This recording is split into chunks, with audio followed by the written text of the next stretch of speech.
Welcome to No Longer Conformed. We're continuing our study of the book of Acts. In this session, we'll be looking at Acts chapter 21, verses 15 to 26, Paul's Jerusalem arrival. As Paul and his missionary journey companions traveled the final 64 miles from Caesarea to Jerusalem, Luke broke his narrative into 4 parts. And let's look at them that way. Acts chapter 21. First, there was the arrival to complete the mission trip, verses 15 and 16. And after those days, we packed and went up to Jerusalem. Also, some of the disciples from Caesarea went with us and brought with them a certain Nason of Cyprus, an early disciple with whom we were to lodge. They were carrying the collection from the Gentile churches for the saints in Jerusalem. Paul had a large group with him. Look at Acts chapter 20, verse 4. And Sopater of Berea accompanied him to Asia, also Aristarchus and Secundus of the Thessalonians, and Gaius of Derbe, and Timothy, and Tychicus, and Trophimus of Asia. Paul's narrative versatility is amazing. He moves smoothly from big picture, or Luke's narrative versatility is amazing. He moves smoothly from big picture overview to minute detail. Nason of Cyprus, an early disciple with whom we were to lodge. The third missionary journey was completed in Jerusalem. Many years earlier, Saul left in a persecuting rage to be transformed and commissioned by Christ. It's fitting that Paul returns to where it began. God prepared Paul for this moment. He would no longer bear his witness in freedom. Instead, the apostle would share the gospel from chains.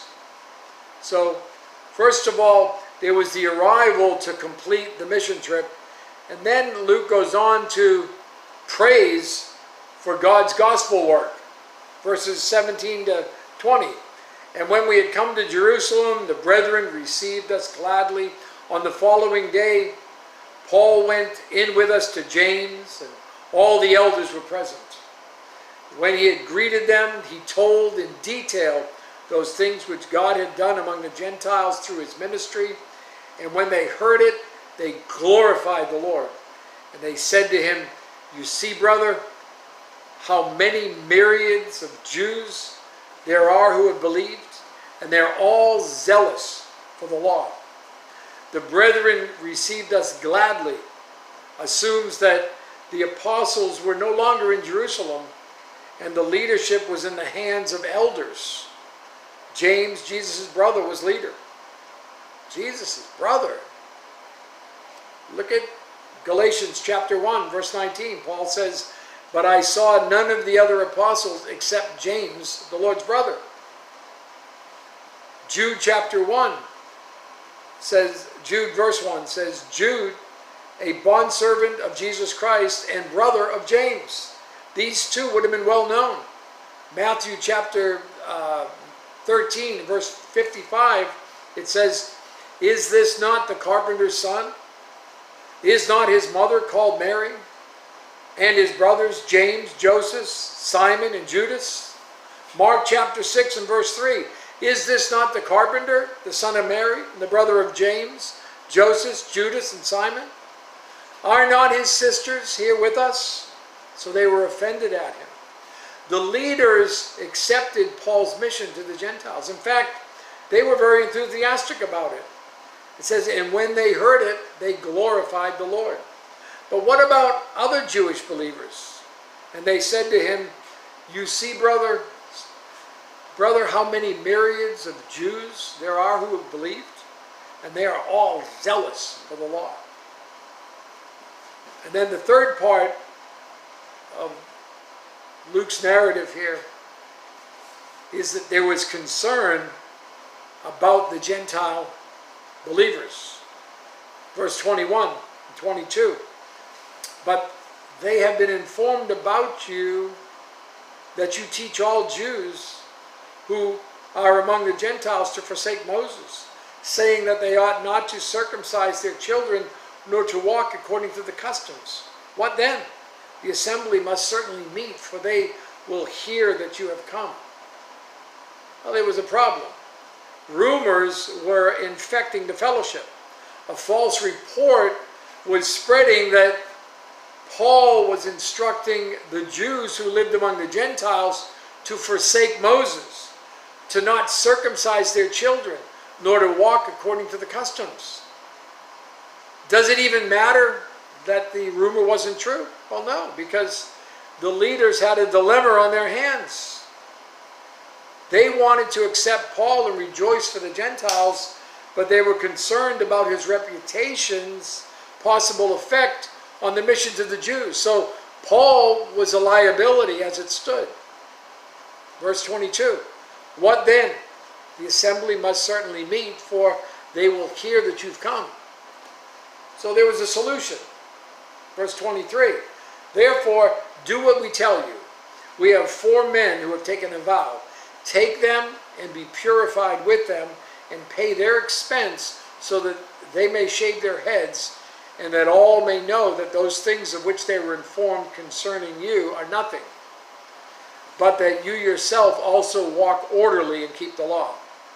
But concerning the Gentiles who believe, we have written and decided that they should observe no such thing, except that they should keep themselves from things offered to idols, from blood, from things strangled, and from sexual immorality.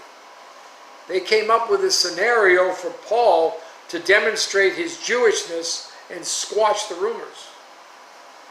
But the distinction for the Gentiles was decided earlier and was the final word.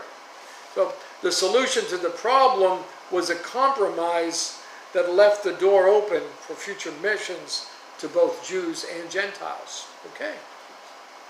And then the fourth part of Luke's narrative here is there was the witness to the Jewish believers, verse 26. Then Paul took the men, and the next day, having been purified with them, entered the temple to announce the expiration of the days of purification, at which time an offering should be made for each one of them.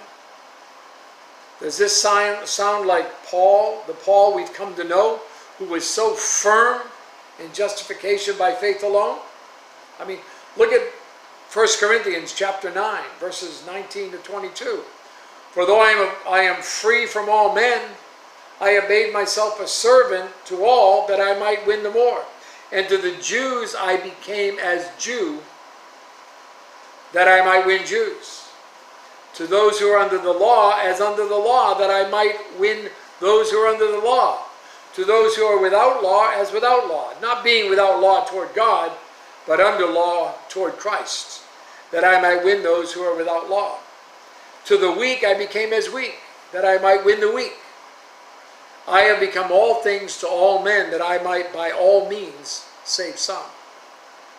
So to the Jews I became as a Jew, that I might win Jews. So Paul was just as zealous for the law as the Jewish Christians there in Jerusalem. Paul's challenge was the same as ours today. Learn how to reach creatively without violating the truth. Compromise is in the means, not in the message. You have a great day.